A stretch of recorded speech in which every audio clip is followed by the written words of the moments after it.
El conflicto de los siglos, capítulo 5, el lucero de la Reforma, parte 4. Como el sagrado libro apelaba a la razón, logró despertar a los hombres de su pasiva sumisión a los dogmas papales.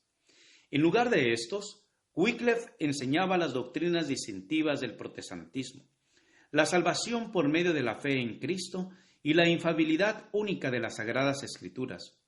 Los predicadores que él enviaba ponían en circulación la Biblia junto con los escritos del Reformador, y con tan buen éxito que la nueva fe fue aceptada por casi la mitad del pueblo inglés. La aparición de las Santas Escrituras llenó de profundo desaliento a las autoridades de la Iglesia. Estas tenían que hacer frente ahora a un agente más poderoso que Wycliffe, una fuerza contra la cual todas las armas servirían de poco.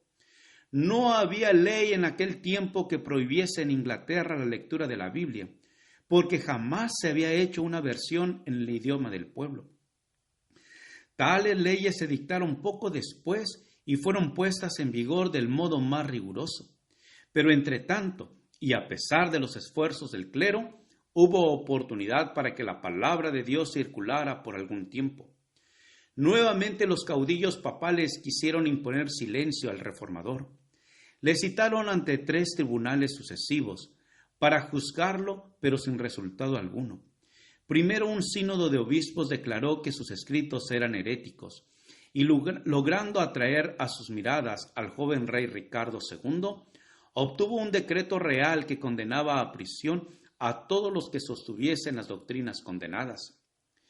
Wycliffe apeló de esa sentencia del sínodo al Parlamento. Sin temor alguno demandó al clero ante el Concilio Nacional y exigió que se reformaran los enormes abusos sancionados por la Iglesia. Con notable don de persuasión, describió las usurpaciones y las corrupciones de la sede papal, y sus enemigos quedaron confundidos. Los enemigos y partidarios de Wycliffe se habían visto obligados a ceder, y se esperaba confiadamente que el mismo reformador, al llegar a la vejez y verse solo y sin amigos, se inclinaría ante la autoridad combinada de la corona y de la mitra. Mas en vez de esto, los papistas se vieron derrotados. Entusiasmado por las elocuentes interpretaciones de Wycliffe, el Parlamento revocó el edicto de persecución y el reformador se vio nuevamente libre. Por tercera vez le citaron para formarle juicio, y esta vez ante el más alto tribunal eclesiástico del reino. En esta Corte Suprema no podía haber favoritismo para la herejía. En ella debía asegurarse el triunfo para Roma y ponerse fin a la obra del reformador. Así pensaban los papistas. Si lograban su intento, Wycliffe se vería obligado a jurar sus doctrinas, o de lo contrario, solo saldría del tribunal para ser quemado. Empero Wycliffe no se retractó, ni quiso disimular nada. Sostuvo intrépido sus enseñanzas y rechazó los cargos de sus perseguidores. Olvidándose de sí mismo, de su posición y de la ocasión, emplazó a sus oyentes ante el tribunal divino y pesó los sofismas y las imposturas de sus enemigos en la balanza de la verdad eterna. El poder del Espíritu Santo se dejó sentir en la sala del concilio.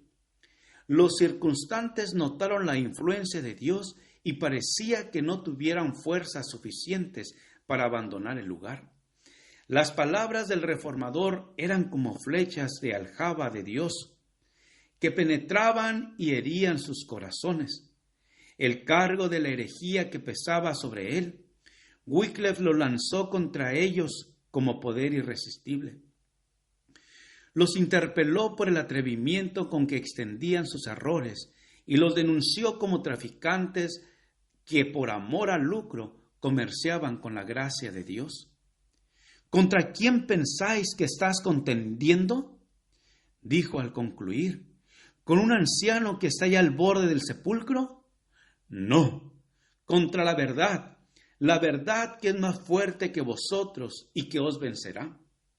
Y diciendo esto, se retiró de la asamblea sin que ninguno de los adversarios intentara detenerlo. La obra de Wycliffe quedaba casi concluida. El estandarte de la verdad que él había sostenido por tanto tiempo iba pronto a caer de sus manos.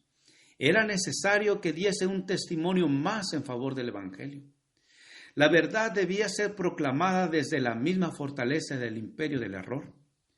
Fue emplazado Wycliffe a presentarse ante el tribunal papal de Roma, que había derramado tantas veces sangre de los santos.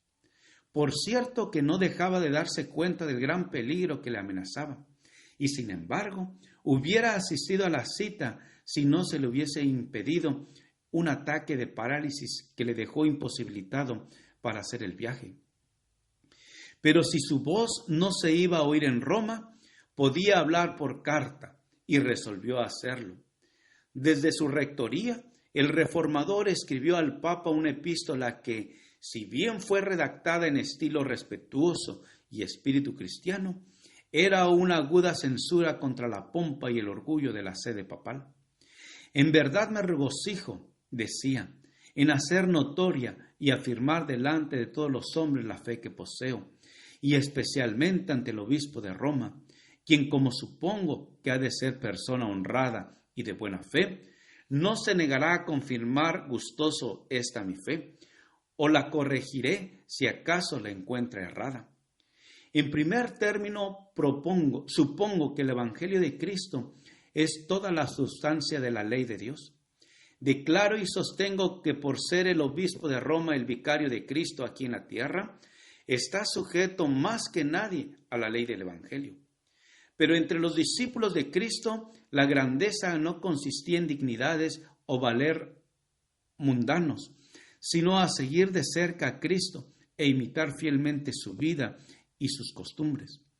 Durante el tiempo de su peregrinación en la tierra, Cristo fue un hombre muy pobre, que despreciaba y desechaba todo poder y todo honor terreno.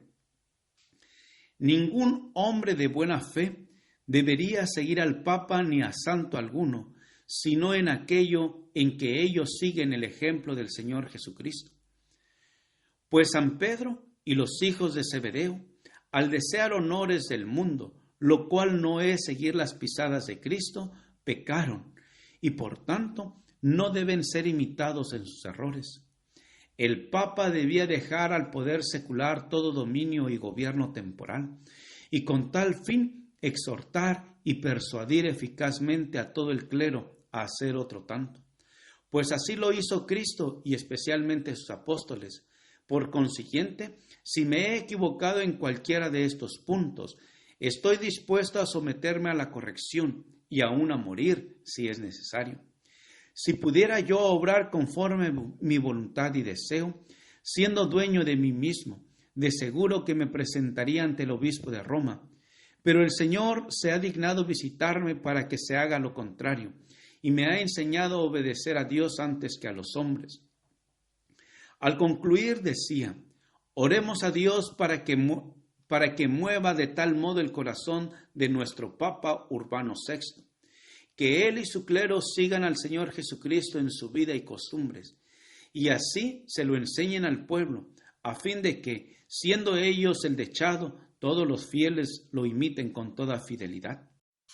Así enseñó Wycliffe al Papa y a sus cardenales la mansedumbre y humildad de Cristo, haciéndoles ver no solo a ellos, sino a toda la cristiandad, el contraste que había entre ellos y el maestro de quien profesaban ser representantes. Gracias por escuchar este audio. Te invito a escuchar la siguiente parte. Jehová te bendiga y te guarde. Con aprecio, Pastor Juan Manuel Flores Espinosa.